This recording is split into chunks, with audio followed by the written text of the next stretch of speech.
하나님의 말씀입니다. 예, 할렐루야.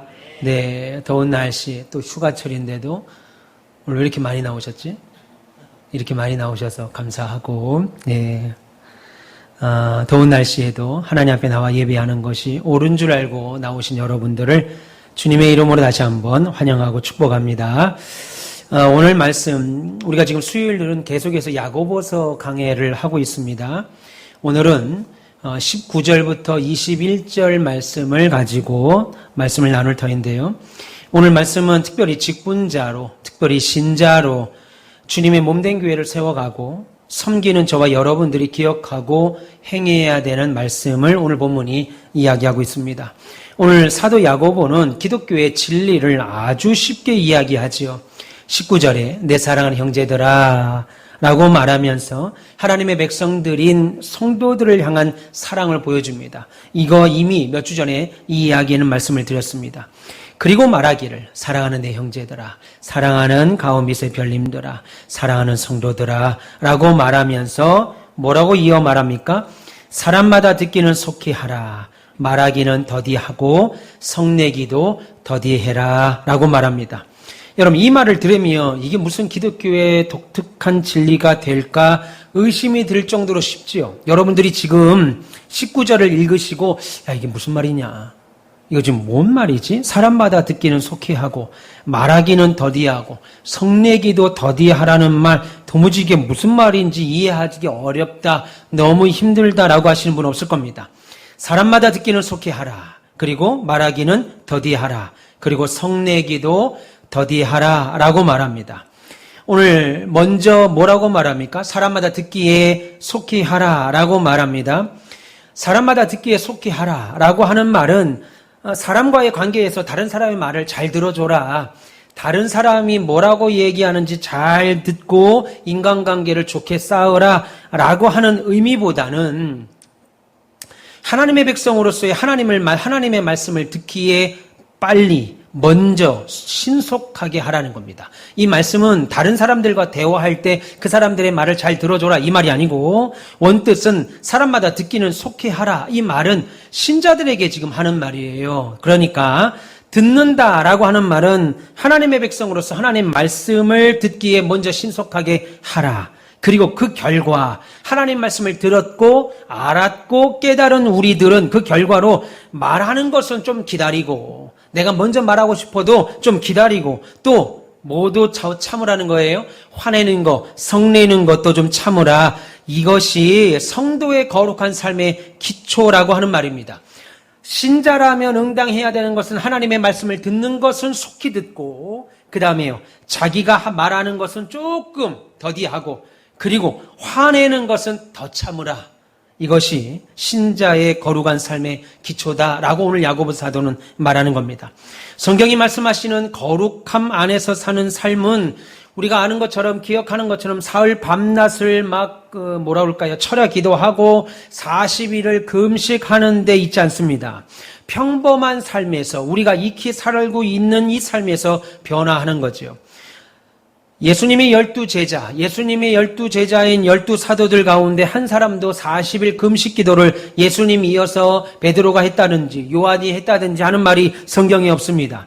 그러나 그들은 기독교의 본질을 누구보다 잘 알고 있었지요. 특별히 오늘 사도 야고보도 기독교의 본질을 누구보다 잘 알고 있었습니다. 그래서 예수를 잘 믿는다고 하는 것, 내가 신앙생활을 잘 하고 있다는 것, 내가 예수를 1년을 믿고 10년을 믿고 그 이상의 세월을 믿고 내가 예수 믿고 직분을 받았다고 하는 것은 우리의 입에서 나오는 말부터 조절하지 않으면 헛수고가 된다라고 말하는 거죠. 입에서 나오는 말들이, 여러분들의 입에서 하루 종일 여러분들의 입밖에서 나오는 말들이 이게 신앙의 사람인지 아닌지 구별할 수 없다면 아무 소용없다는 겁니다. 저 사람 말하는 거 보고 저 사람이 나한테 장로님이라고 말한 적이 없는데 장로님 같아요.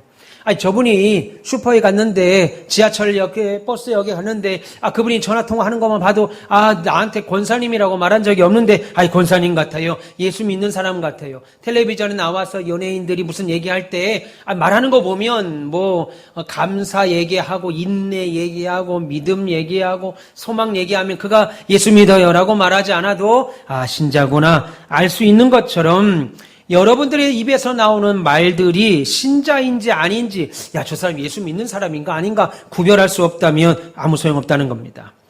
그러므로 신자는 말을 자제할 줄 알아야 된다고 오늘 성경이 말하죠. 친구들 사이에서나 자녀들에게나 여러분의 마음에 들지 않는다고 친구들이 혹은 여러분의 아내와 남편이 혹은 여러분의 자녀들이 여러분 마음에 들지 않는다고 화부터 내면 신자의 성숙한 모습이 아니라는 거죠. 성숙한 신앙이 아니라는 거예요. 이 말은 저는 그렇게 하는데 여러분들은 그렇게 못 사니까 그렇게 사십시오라는 말이 아니고 저 또한 그렇게 살지 못하지만 성경이 우리에게 그렇게 가르치니까 같이 배워봅시다 라고 하는 말이죠. 말씀을 준비하면서 많이 찔림을 받았어요, 저도. 여러분, 신앙의 힘은 일상적인 평범한 삶부터 바꾸는 겁니다. 비전이 뭡니까? 저는요, 선교센터를 짓는 겁니다. 저는요, 해외 선교사를 10가정을 보내는 겁니다. 이거 되기 전에 우리의 신앙의 힘은 일상적인 평범한 삶에서부터 바꾸는 겁니다. 우리의 일상적인 삶이 변화되면 사람들은 우리가 말로 전하지 않아도 기독교를 알 수가 있다고요. 저와 여러분들의 일상적인 삶이 변하면 세상 사람들은 우리가 예수 믿으십시오. 기독교 교리는 이런 겁니다. 라고 전하지 않아도 기독교를 알 수 있죠. 일제시대 평양신학교에 군사자금이 들어왔습니다. 독립자금이 들어왔습니다. 제가 갑자기 생각이 나서 이름을 잃어버렸습니다. 그 목사님이 독립자금을 신학교에 숨겨놨습니다. 일제가 쳐들어왔어요. 그리고 하는 말이 독립자금이 어디 있느냐 첩보를 들고 왔다라고 얘기하니까 그 목사님 그때 전사겠지요. 그 전사님이 내가 있다고 하면 내가 없다고 하면 없는 걸로 믿을 겁니까? 라고 말을 하니까 그 일본 순사들이 신학교에 와서 예수쟁이들이 없다고 하니까 없는 줄 알고 돌아갔다는 내용이 남아있어요. 기독교 100년사에 기록되어 있습니다. 여러분, 신앙의 힘은 우리의 일상적인 삶부터 변화되는 거예요. 그래서 우리의 일상적인 삶이 변화되면, 말이 변화되고 행동이 변화되면 우리가 말로 전하지 않아도 기독교를 알 수 있죠. 어릴 때만 해도, 예전에만 해도 예수 믿는 사람들은 응당 담배 안 폈습니다. 예수 믿는 사람들은 응당 술 안 했어요. 예수 믿는 사람들은 응당 제사 안 지냈습니다. 그래서 회사 생활하다가 저 김대리가 술을 안 마셔. 예수 믿어? 교회 다녀? 대부분 이렇게 나왔어요. 근데 지금은 장로님이 됐든 권사가 됐든 심지어 목사들도 제가 대학을 입학하고 아르바이트를 했습니다. 옛날에 경양식집이라고 그랬잖아요. 지금은 다 없어졌고 지금은 막 돈가스가 흔했지만 옛날에 경양식은 정말 아버지가 큰맘 먹고 1년에 2번 갈까 말까 스프 나오고요. 뭐 이런 거 나오는 거 있죠. 안 가보셨어요? 연애하실 때 다 가보셨잖아요. 스프도 나오고 뭐 이렇게 단무지래. 뭐 하여간 이건 나오고 뭐 이렇게 나중에 이제 샐러드도 나오고 이렇게 돈가스 나오는 경양식집 있잖아요. 동네에 12,000원짜리 이런 돈가스집 말고. 근데 경양식인데 한 12분 정도 부부가 두 팀이 왔어요. 한 24명 룸을 빌렸습니다. 그리고 먼저 맥주를 쫙 깔아달라고 하더라고요. 근데 맥주를 까는데 맥주를 밑에서 까고 밑에서 놓고 먹으시더라고요. 전부 다 통합천 목사들이 와가지고 목사 부부들이 왔습니다. 그때가 제가 94년도 대학 다닐 때니까 지금 몇 년 전이에요. 30년 전에도 통합천 목사들이 사모 들어와서 술 마시는 게 그렇게 당당하면 왜 밑에다 놓고 이렇게 마시냐고요. 참. 그러니 보세요. 지금도. 그러니 목사, 장로, 집사, 권사들이 다 이제는 응당 술을 마시니까, 응당 담배를 피니까, 응당 다 그렇게 사니까 예수 믿는 사람이네 알 수가 없습니다. 제사 안 지내는 거 모르니까 예수 믿는 사람이네 라고 하는 표식이 없었어요. 여러분, 기독교의 진리는 어렵지 않습니다. 우리가 평범한 삶을 살 때 듣고 말하고 감정을 표현하는데 그들과 다르잖아요. 세상 사람들과 다르면 우리가 입으로 말하지 않아도 사람들이 우리가 기독교인 크리스찬인 줄을 알게 된다고요. 아파트 현관문을 닫아놓고 살아도, 하다못해 아파트 복도에서 만나거나 엘리베이터에서 겨우 만나도 우리의 삶의 차이를 알아본다고요. 대번 안다고요. 우리의 말에서 우리의 삶이 그대로 드러나죠. 듣고 말하고 화내고 하는 것을 보면 신자다. 저 사람들은 크리스찬이다. 알지요. 참된 신앙은 거기서부터 출발합니다. 하루에 몇 시간씩 기도하느냐, 성경을 몇 독을 하느냐, 물론 그것도 중요합니다. 그러나 그거 하면서 삶이 엉망이라면 사실 성경 안 읽어도 돼요. 그렇게 기도 안 하셔도 됩니다. 저 집은 달라. 야, 우리의 301호 저 집은 달라. 라는 말을 들으면 그 다음부터는 복음 전하기 좋은 토양이 마련되는 거예요. 우리 최영남 권사님 댁이 저 집은 달라. 라는 말을 듣는 순간 교회 갑시다. 라고 말할 때 예. 라고 하죠. 저 집은 달라. 맨날 싸워. 예수 믿는데 주일날 교회 가는 것 같은데 맨날 집에 던지고 막 난리야. 그러면 교회 갑시다 할 때 교회 가겠습니까? 일반적인 일상적인 삶을 바꾸어 놓는 것이 복음이 우리에게 주신 매우 큰 유익입니다. 오늘 보면 18절을 보시면요. 사도 야고보는 우리가 진리로 새로 태어났다고 하는 사실을 말하죠. 18절 보시면 그가 그 피조물 중에 우리로 한 첫 열매가 되게 하시려고 자기의 뜻을 따라 진리의 말씀으로 우리를 낳으셨다. 다시 말해서 우리가 새로운 진리, 하나님의 진리로 새로 태어났다라고 말합니다. 그리고 자라나야 된다고 말하지요. 여러분, 아이가 태어나면 그다음부터 자라납니다. 그러면 저와 여러분들이 새로운 삶을 살고 있는지 어떻게 알 수 있어요? 이전보다 우리는 이제 그리스도인으로서 새로운 삶을 살고 있다는 것을 어떻게 아냐면 우리가 새 생명으로 성장하고 있는지 측정해 보는 방법은 처음 예수 믿을 때와 지금 비교해서 처음 예수 믿을 때가 10년 전이고 20년 전이고 5년 전이고 몇 년 전이고 그때와 지금과 비교해서 내가 어떻게 달라졌느냐 보면 대변할 수 있습니다. 그것을 알아보는 가장 확실한 방법은 하나님의 말씀에 대한 우리의 반응이겠지요. 하나님의 말씀이 듣고 싶고 또 듣고 싶은지, 하나님의 말씀을 듣고 자꾸만 듣고 싶은지, 아니면 주일에는 교회에 나와서 말씀을 듣는 날이니까, 수요일은 당연히 이렇게 교회에 나와서 말씀을 듣는 날이니까 그냥 앉아만 있다가 가는 건지, 하나님의 말씀이 여러분의 귓전에 그냥 스치기만 하는지, 아니면 그 말씀이 나에게 의미 있게 다가오는지, 그것들은 여러분들이 이 땅에서 새 생명으로 거듭나 자라고 있는지 아닌지를 보여주는 것들입니다. 성도의 삶은 하나님의 말씀과 절대로 분리될 수 없지요. 태어날 때 진리의 말씀을 통해서 우리가 새롭게 태어났습니다. 베드로전서 1장 23절에 이렇게 말하죠. 너희가 거듭난 것은 썩어질 씨로 된 것이 아니라 썩지 아니할 씨로 된 것이니 하나님의 살아있고 항상 있는 말씀으로 된 것이다 라고 말씀했습니다. 그러니까 우리가 거듭난 건 하나님의 말씀의 씨로 됐다는 거죠. 강단에서 선포되는 말씀을 듣고 그 말씀을 받아들이는 순간, 그 말을 내가 지적으로 내 영적으로 인정하는 순간 우리가 거듭난다고 성경은 말씀하죠. 물고기가 물을 떠나서는 절대 살 수 없는 것처럼 하나님의 말씀을 떠나서 성도는 살아갈 수가 없는 거예요.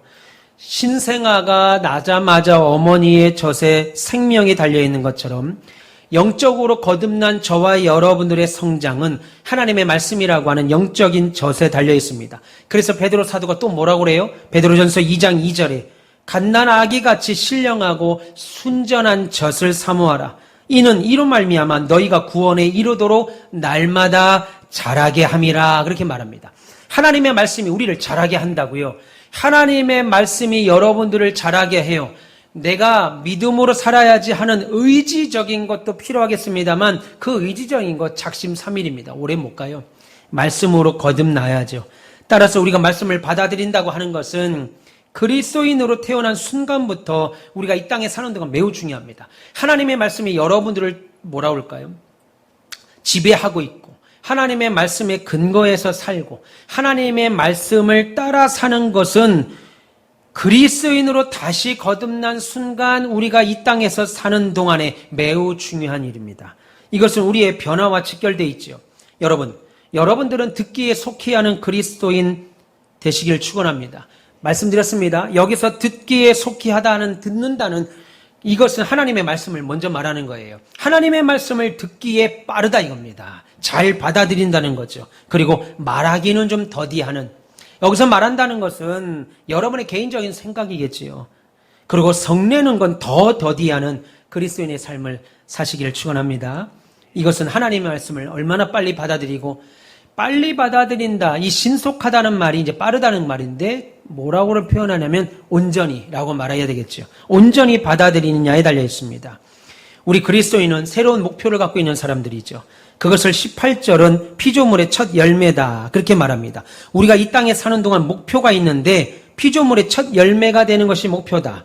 피조물답게 살아가는, 피조물 중에 영광 돌리는 삶, 그것을 20절에는 또 뭐라고 말하냐면 하나님의 의를 이루는 삶이다 그렇게 말합니다. 이게 우리가 살아가는 목적이에요.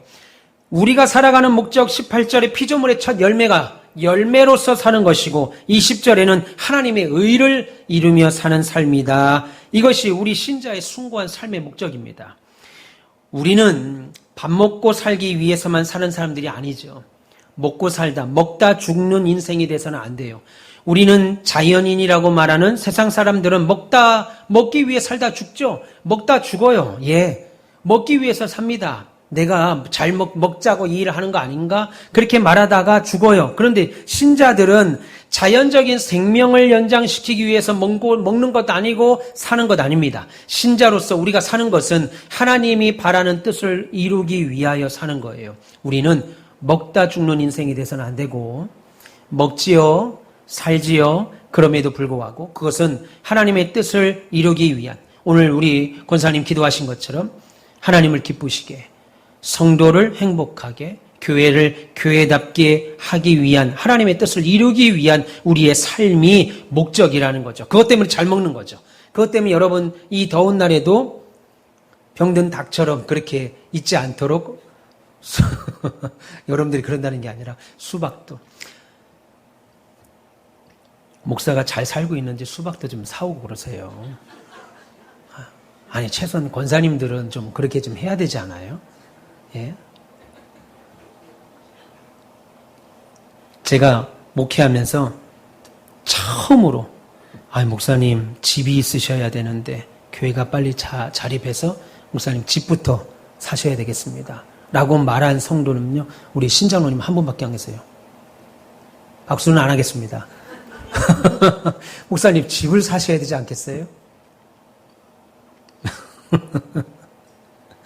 집까지는 나중이라도. 우리 목사님 이 더운 날 말씀 준비하시는데 내가 수박이라도 복숭아라도 이렇게 가져오기 불편하시면 보내세요. 예, 쿠팡이나 이런 걸로 보내세요. 네. 목사님 나도 못 먹는데, 그럼 할 말 없습니다. 가르치는 자와 좋은 것을 함께 나누라. 그게 말씀을 속히 받는 자들이에요. 막 떠오르네.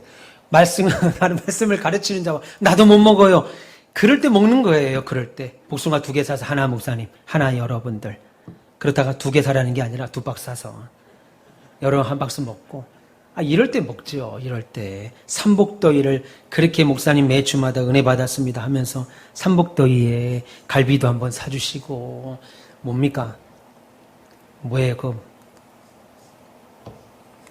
닭 삼계탕도 같이 먹고, 이런 따뜻한 모습이 좀 있으면 얼마나 좋을까 생각합니다. 네. 목사님 삼계탕 드시러 같이 가시죠. 저 그거 권사님 아니에요, 싫어요 하지 않아요. 적극적으로 먹으러 갑니다. 그러니까 적극적으로 먹으라니까 부담 가질 건 없어요. 김용희 입사님 전혀 부담 가질 거 없습니다. 식사 같이 하시죠. 그러면 적극적으로. 그래요? 그래요? 잘 얘기했네 제가. 신자가 우리가 신자로서 사는 이유는 하나님이 바라는 뜻을 위해 사는 거죠. 그래서 오늘 이 새로운 그리스도인의 삶을 위해서 구체적인 도움말을 오늘 보면 21절과 22절이 말하고 있습니다. 여기 중요한 2가지 명령이 있습니다. 왜 우리는 하나님 말씀을 듣는 것에는 신속하지 못하고 자기 말하기는 재빠른지, 왜 성내는 것은 너무 쉬운데, 화내는 건 그냥 쉼없이 나오는데 삶에 변화는 오지 않는지. 화를 그렇게 냈으면 변화가 좀 있어야 되지 않겠어요? 그렇게 화를 냈으니까. 근데 화를 낸 것 치고는 삶의 변화가 오지 않는지 가르쳐주고 있습니다. 사실 우리의 삶이요, 오늘 성경이 말하는 표준과는 정반대로 살 때가 너무 많죠. 말씀을 듣는 데는 더디합니다. 말씀을 듣는 데는 참 더디어요. 근데 내 말 하는 데는 너무 빠르죠. 성내는 건 더 빨라요. 예. 그게 우리의 모습일 수 있습니다. 그런 삶을 살면서도 나는 하나님의 나라를 소망하고 있고 생명의 면류관을 받을 것을 기대하면 우리의 삶의 방식이 좀 바뀌어야 합니다. 그래서 우리의 잘못된 삶의 원인을 진단하시고 그 치유책을 오늘 본문이 제시하죠. 본문 21절 보세요. 그러므로 그렇게 말합니다. 그러므로 모든 더러운 것과 넘치는 악을 내버리고 능히 너희 영혼을 구원할 바 마음에 심어진 말씀을 온유함으로 받으라 라고 말합니다. 여러분 오늘 그러므로 라고 하는 접속사 앞에 했던 말들 생각하세요. 앞에 말이 뭐예요? 본문 20절 사람이 성내는 것이 하나님의 의를 이루지 못한다 그렇게 말합니다. 한마디로 우리가 성내는 것이 하나님의 의를 이루지 못한다는 거예요. 우리가 썩내는 것이 하나님의 의를 이루지 못한다는 원리의 입각에서 생각해 보라는 거예요. 왜 화내지 말라는 거예요? 더우니까 화내다 보면 혈압 올라서 넘어진다, 쓰러진다. 화내지 마라. 이 말 아니고 어떤 일을 당해도 무조건 화내지 말라는 말은 아닙니다. 여러분들이 억울한 일을 당해도 화내지 말라는 것 아니죠. 그게 아니라 인간의 욕심으로 오는 모든 인간적인 분노, 신자로 새로 태어난 우리들의 삶의 목표인 하나님의 영광과 의를 이루지 못한다는 겁니다. 인간적으로 찾아오는 모든 분노들이 있잖아요. 하나님께서 모세를 통해서 250만이나 넘는 이스라엘 백성들을 출애굽시켰습니다. 그랬는데 출애굽하고 2달이 채 안 돼서 마라 앞에서 르비딤 앞에서 2번이나 물이 없습니다. 그러자 모세가 하나님께서 반석에 돌을 치라고 하니까 모세가 그냥 반석을 치면 되는데 화를 냈죠. 내가 니들을 데리고 오려고 나왔냐? 내가 언제 니들을 데리고 나오고 싶어 데리고 나왔냐? 하나님이 가라고 해서 나왔는데 왜 나한테 니들이 이러냐? 그러고 반석을 2번 내리칩니다. 하나님 뭐라고 그러세요? 저 같으면 반석을 더 그냥 잘게 부실 것 같아요. 2번 정도면 모세 정도니까 2번 참는 거지. 나 같으면 아예 그 호렙산을 다 부셔버릴 거, 없애버릴 거예요. 그런데 하나님 뭐라고 그래요? 그거 화낸 것조차도 하나님의 영광을 가렸다고 40년을 그들을 데리고 가는 광야교회의 아버지라고 말하잖아요. 사도행전에 한 번 나옵니다. 이 광야교회라는 말을. 광야교회의 아버지라고 하는 닉네임을 허락한 사도 누가까지도 그렇게 말했는데 결국 못 들어갑니다. 왜요? 하나님의 영광을 가렸다는 말입니다. 무슨 말이겠어요? 하나님의 영광을 가렸다는 말은 내가 화를 내므로 하나님의 영광이 깎였다는 말이 아니라 이 모든 것은 하나님이 하시는 일인데 출애굽부터 가나안 입성까지 모든 일은 다 하나님이 하시고 만나와 메추라기와 불기둥과 구름기둥과 물을 주는 것조차 다 하나님이 하시는 일 안에 있는 건데 왜 네가 하는 것처럼 화를 내냐? 왜 네가 물 주는 것처럼 화를 내고 앉았냐? 그래서 하나님의 영광을 가렸다라고 하는 이유로 모세를 가나안 땅에 들어가지 못하게 했습니다. 여러분 무서운 말이잖아요. 하나님의 영광을 가렸다. 하나님이 하시는 일인데 마치 내가 하는 것처럼 내가 250만을 끌고 가는 것처럼 그래서 내가 끌고 가니까 니들은 잘 따라와야지 왜 불평하고 원망하냐? 이럴 때 나를 좀 도와줘야지. 물 없다고 그렇게 날 죽이겠다고 돌을 들어 에라이 화를 내니까 하나님이 하시는 일을 왜 네가 하는 것처럼 하느냐? 하나님의 영광을 가렸다. 그것이 분으로 성냄으로 드러난 거예요. 그러니까 여러분 교회 안에서 다른 성도들에게 성내면 될까요? 안 될까요? 화내면 돼요? 안 돼요? 안 되죠. 그 또한 하나님이 하실 겁니다. 그런데 우리는 그 일을 잘 되게끔 만들면 되는 거예요. 근데 내가 화를 낸다고 해서 일이 되지도 않고 설사 일이 된다 하더라도 그 일은 반드시 뒤에 가서 문제가 생깁니다. 뒤에 가서 문제가 생겨요. 그때는 화가 내서 화를 내서 일이 잘 됐습니다. 그럼에도 불구하고 반드시 하나님의 영광에 역행되는 일이 생기는 겁니다. 말씀드렸습니다. 무조건 화내지 말라는 말은 아닙니다. 살다 보면 화낼 수 있겠지요. 그것이 아니고 인간의 욕심으로 오는, 말씀드린 것처럼 인간적인 분노는 신자로 새로 태어난, 그리스도인으로 새로 태어난 우리들의 삶의 목표인 하나님의 영광을 돌리는 거 아니겠어요? 고린도전서 10장 31절 말씀처럼 먹든지 마시든지 무엇을 하든지 다 하나님의 영광을 위하여 해야 되는 우리 신자들에게는 아예 하나님의 영광과 의를 이루지 못하는 결과가 분노로 나타난다는 겁니다. 여기 지금 20절에 하나님의 의라고 그랬습니다. 하나님의 의라고 하는 말은 어떤 번역에서는 하나님의 의로운 목표라고 했고 또 다른 번역에서는 하나님이 우리에게 바라는 행동이다라고 번역했습니다. 쉽게 말하면 우리가 화를 내게 되면 하나님께서 우리에게 바라시는 행동이 있다는 거예요. 우리 권사님들에게, 장로님들에게, 집사님들에게 원하시는 행동이 있는데 그 원하시는 행동을 하는데 아무런 도움이 안 된다는 거예요. 화를 내는 게. 그래서 웃으라는 겁니다. 속은 막 뒤집어져도. 웃어보세요. 예, 웃으세요. 그게 웃는 거예요? 웃으세요. 화를 내고 있는 것 같은데 웃으세요. 속은 막 뒤집어져도 웃으라 이겁니다. 그러면 우리가 언제 화를 내요? 일반적으로 하나님의 영광의 목표 달성이 막 안 되면 화를 냅니까?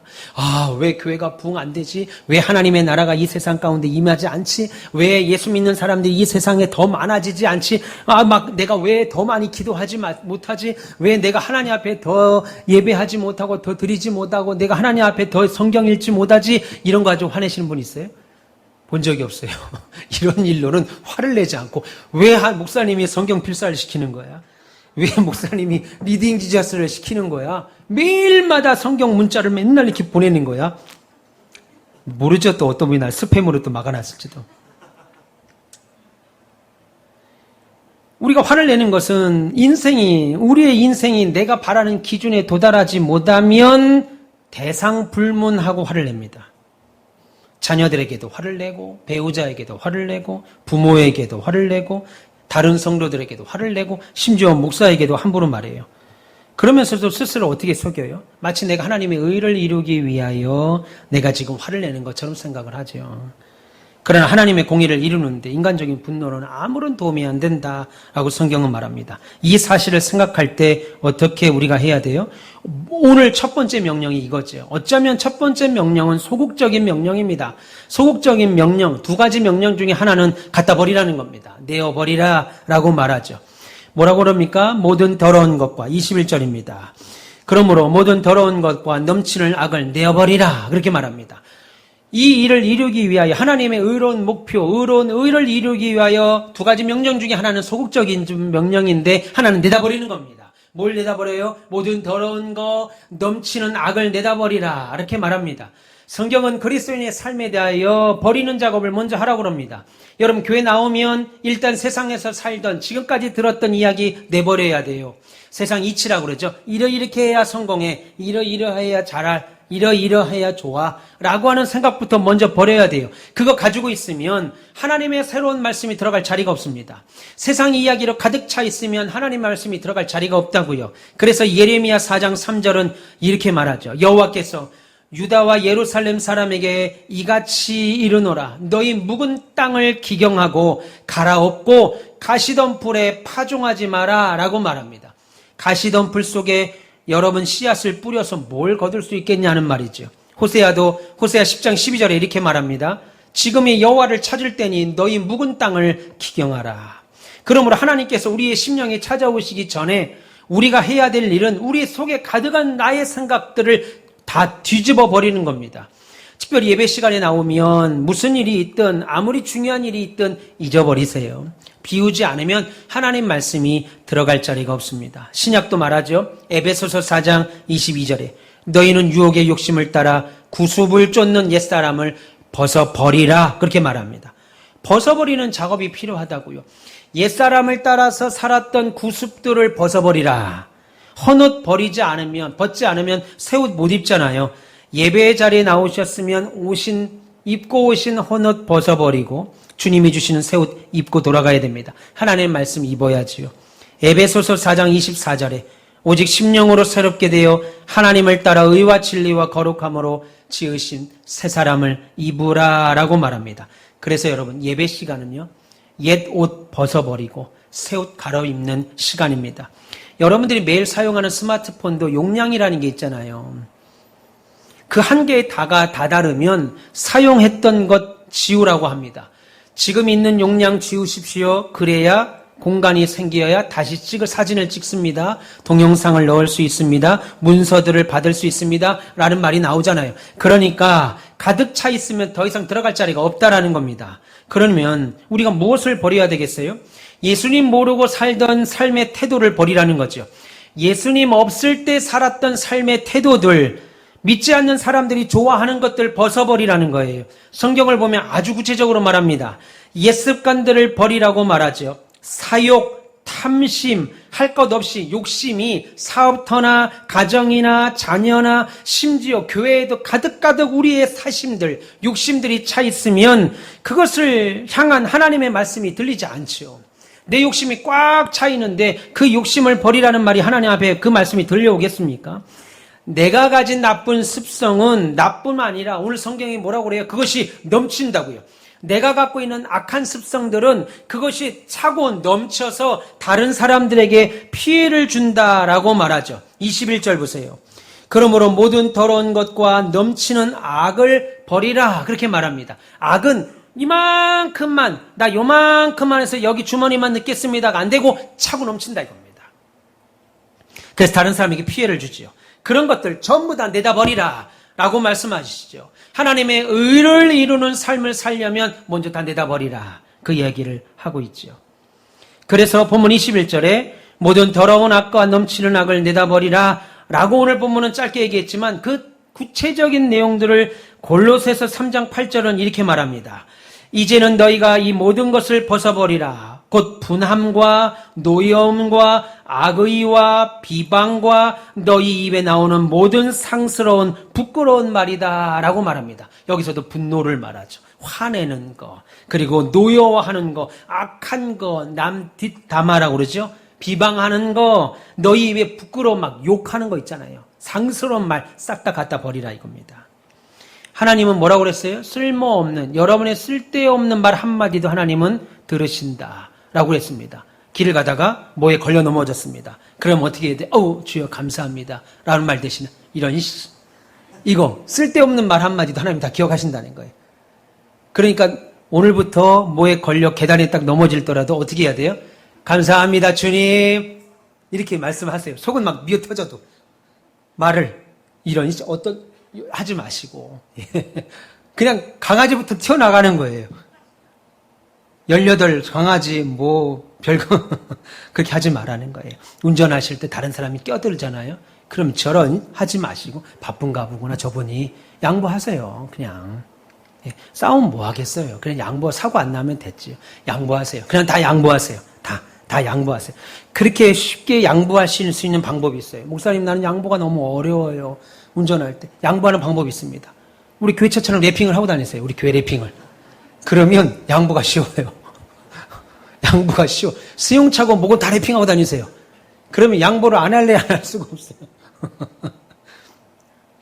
리시빌 앞에서 리시빌 풍경차 여기 이분들이 이제 투철하신 분이 계신가 봐요. 그거 신호등이 끝날 때쯤 넘어갔어요. 바로 전화 오더라고요. 교회차가 신호를 어기면 되냐고. 안 어겼습니다. 끝에 타고 넘어가는데 그럼 뭐라고 했어요 제가? 죄송합니다. 다음부터는 안 하겠습니다. 그렇게 말씀을 하셔서 자기가 신고하려다가 지금 말씀을 그렇게 하시는 바람에 제가 마음이 차분해졌다는 거예요. 참나. 감사합니다.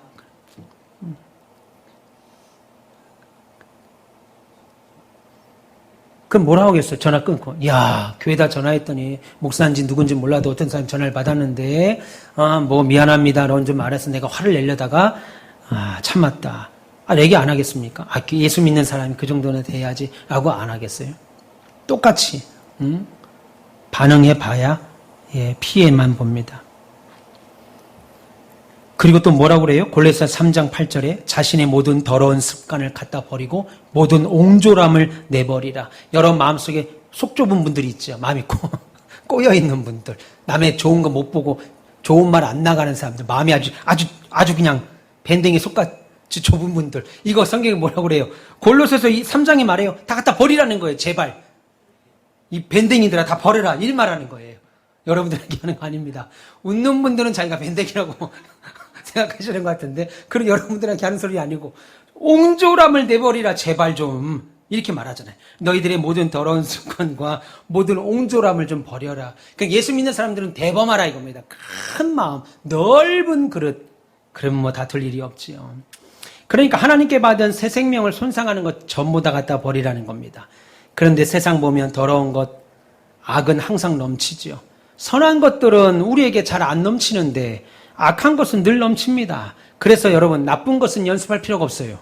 불신자들은 화날 때 내가 화가 나는데 화내는 게 뭐 잘못이냐라고 말합니다. 맞아요. 맞습니다. 그 사람들에게는 잘못된 것이 없어요. 자연인들, 세상 사람들이 화내는 건 아주 자연스러워요. 화나서 화난다는데 예, 괜찮아요. 그들에게는 잘못이 아닐 수 있습니다. 그런데 예수 믿는 사람들에게는 잘못입니다. 내가 화나서 화내는데, 나 화내서 화나는 건데, 이거는 잘못이라는 거예요. 왜요? 그 이유를 본문 20절에 분명히 말하잖아요. 화내는 것은 하나님의 의를 드러내지 못한다. 이전에는 우리가 예수 믿기 전에는 화내는 것이 자연스러웠다면, 지금은 화내는 것이 되면 내 마음에서, 내 몸에서, 내 입에서, 내 얼굴에서 화냄이 나타나면 그거 잘못되고 있다라는 것이에요. 그래서 여러분, 하나님의 의를 이루지 못한다라고 생각하셔서 성도들에게 있어서 화내는 것은 암세포와 같다라고 생각하세요. 여러분, 암세포 있으면 싫잖아요. 암세포가 같다라고 생각하셔서 그것을 잘라내지 않으면 안 되는 것처럼 화를 내는 것, 분내는 것 잘라내십시오. 할렐루야. 네. 여러분을 만나는 사람이 여러분들에게 뭔가 달라졌는데? 장희정 선생님 학교에서 뭐가 좀 달라졌는데요? 달라졌지요. 뭐가 좀 달라졌어요? 제가 뭐가 달라졌어요? 화를 났네요. 어제까지만 해도 이런 말 괜히 했나? 어제까지만 해도 맨날 화를 내더니 오늘부터 화를 났네요. 달라졌네. 저 달라졌어요. 어제부터 말씀 듣고 저 달라졌어요. 이렇게 달라지는 거예요. 예. 변한 것을 구체적으로 알 수 있는 영역, 아주 쉽게 알 수 있는 영역, 화내는 겁니다. 그리고 세상의 온갖 더러운 것, 끊어내는 것, 그것이지요. 그리고 두 번째 명령은 적극적인 겁니다. 첫 번째는 소극적으로 버리라 라고 했다면, 두 번째는 적극적으로 뭐라고 그래요? 받아들이라 라고 말합니다. 뭘 받아들여요? 온유한 말씀, 온유한 마음으로 하나님의 말씀을 받아들이라. 21절 중반에 보세요. 너희 영혼을 능히 구원할 바 마음에 심겨진 말씀을 온유함으로 받으라. 하나는 악한 것들은, 분내는 것들은, 옹졸한 것들은 버리라. 소극적으로 버려. 그리고 또 하나는 적극적으로 온유한 마음으로 하나님 말씀을 받아들이라 라고 말씀하고 있습니다. 어떤 성경은 이것을 겸손한 마음으로 받아들이라 라고 번역을 했더라고요. 사실 다른 사람이 말이 나보다 저 사람 말이 옳은 것 같아, 그렇게 들어야 귀에 들어오지요. 상대방의 말이 나보다 낫다라고 하는 생각이 안 들면 그 말이 들리겠어요? 상대방의 생각이 나보다 좋다고 생각돼야 그 말이 귀에 들어오죠. 그래서 겸손한 마음으로 받으라는 겁니다. 하나님의 말씀을 온유한 마음, 겸손한 마음으로 받아들이라. 어떤 성경은 온유하다는 말을 조용히라는 말로 번역했습니다. 마음이 고요해야 하나님의 음성이 들어오겠지요. 우리 마음이 번잡하면 누가 얘기해도 안 들어오잖아요. 여러분 집에 벽시계 있을 겁니다. 근데 그 벽시계가 째깍째깍 하고 움직여요. 요즘은 무소음 시계가 있어서 그런 게 없는데, 예전에는 째깍째깍째깍 움직입니다. 근데 이게 한낮에는 안 들려요. 그 째깍 소리가 신기합니다. 텔레비전 보고 밥 먹고 대화할 때는 안 들리다가 언제 들려요? 불 끄고 자려고 그러면 이 째깍이, 우리 시계가 째깍이 저렇게 컸어? 째깍 그것 따라 또 외우고 있어요. 또 따라 부르니까 잠을 못 자는 거예요. 물론 낮에는 그 시계가 멈춰있지 않습니다. 낮에도 계속 째깍째깍 하고 가는데 주위 소리가 시끄러워서 못 들은 것뿐이지요. 하나님 말씀도 마찬가지입니다. 한번 아는 것으로, 듣는 것으로 끝나는 것이 아니라 하나님의 말씀에 관하여 계속 지속적인 관심. 그래서 여러분, 주일날 한 번 나와서 예배하는 것으로 우리의 신앙이 온전해진다고 생각하시면 안 되고, 여러분들처럼 수요일도 나오시고 금요일도 나오시고 주일 오전에도 나오시고 오후에도 나와서 말씀이 있는 자리에 내 영혼을 가져다 둬야, 그 말씀을 내가 지속적으로 들어야 믿음은 들음에서 난다고 그랬고 그 들음은 하나님의 말씀이라고 그랬잖아요. 그러니까 그 말씀이 나로 하여금 어느 때는 내가 A라는 생각으로 고민하고 있습니다. A라는 일 때문에 슬퍼해요. 그런데 하나님의 말씀은 지금 B라는 말씀을 한 목사님이 선포합니다. 그런데 어느 순간 A의 답 C를 그 말씀을 듣는 순간 깨닫는다고요. 목사님이 그 말씀이 C를 얘기하고 있잖아요. 답을 얘기하고 있지 않는데 그 말씀을 듣는 순간 깨닫는 경우들이 있어요. 그래서 하나님 말씀을 지속적으로 관심을 갖고 들어야 됩니다. 너희 마음에 심겨진 그렇게 말합니다. 너희 마음에 너희 영혼을 등이 구원할 바 마음에 심어진 말씀을 그렇게 말하죠. 여러분의 마음속에 심겨진 말씀을 받아들이십시오. 그래서 열매가 맺혀져야 됩니다. 뿌리가 내려야 돼요. 기억하세요. 우리는 이미 하나님 말씀을 받아들인 사람들입니다. 받아들이지 않는 사람은 엄밀히 말해서 신자가 아니죠. 나 저 말씀 듣기 싫어. 나 저 말 싫어. 라고 하는 사람들은 신자가 아닙니다. 우리는 하나님 말씀을 인정하고 있고 지금도 듣고 있고 그리고 말씀을 들을 수 있는 기회를 매일 새벽마다 그리고 수요일마다 금요일마다 주일마다 가지고 있습니다. 그래서 여러분 내 마음속에 심겨진 이 말씀을 새롭게 들을 수 있는 마음 자세가 날마다 있으셔야 돼요. 그래서 교회 나오실 때 늘 듣는 말씀이 아니고 평생에 듣던 말씀 그 말씀으로 살아갈 수 있도록 힘을 달라고 기도하시면서 나오셔야 돼요. 여러분 저는 이 시간에 누가 바른 자세로 나왔는지는 모릅니다. 그러나 하나님은 알고 계시겠지요. 그러므로 어느 때는요 바른 마음을 가져야 되는 것이 옳은 이유는 어느 때 목사가 그냥 지나가며 한마디 던진 하나님의 말씀인데도 불구하고 준비된 사람의 마음에는 그 말씀이 뿌리를 내려요.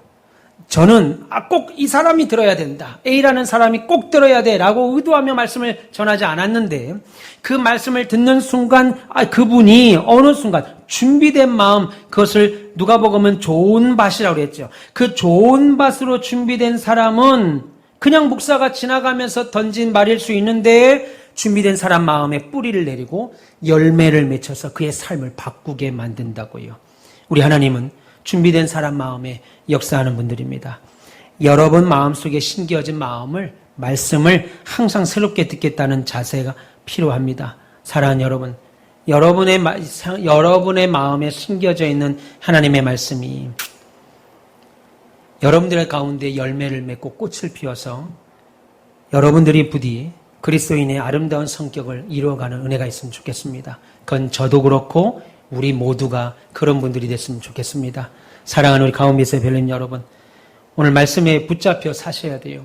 두 가지 말씀하죠. 하나님의 뜻을 이루기 위하여, 하나님의 거룩함을 이루기 위하여. 아까 우리 권사님 기도하신 것처럼 우리 교회 표죠. 하나님을 기쁘시게, 성도를 행복하게, 교회를 교회답게 이러기 위해서는 오늘 본문은 내어버려야 된다. 우리의 악한 것들, 우리의 연약하고 성냄 것들, 옹졸한 것들 다 내어버려야 된다. 그리고 또 하나는 하나님의 말씀을 받아들여야 된다. 하나님의 의를 이루지 못하게 하는 더러운 것들 내버리시고 귀에 들리는 모든 하나님 말씀을 겸손함으로 온유함으로 받아들이십시오. 그러면 어느 순간이든 언제든 새 생명으로 성장한 나를 발견할 수 있죠. 그때 말씀이 우리를 완전한 구원에 이르도록 도우실 줄 믿습니다. 이런 하나님의 믿는 승리의 삶을 믿는 저와 여러분 모두 다 되시길 주님의 이름으로 축원합니다. 기도하겠습니다.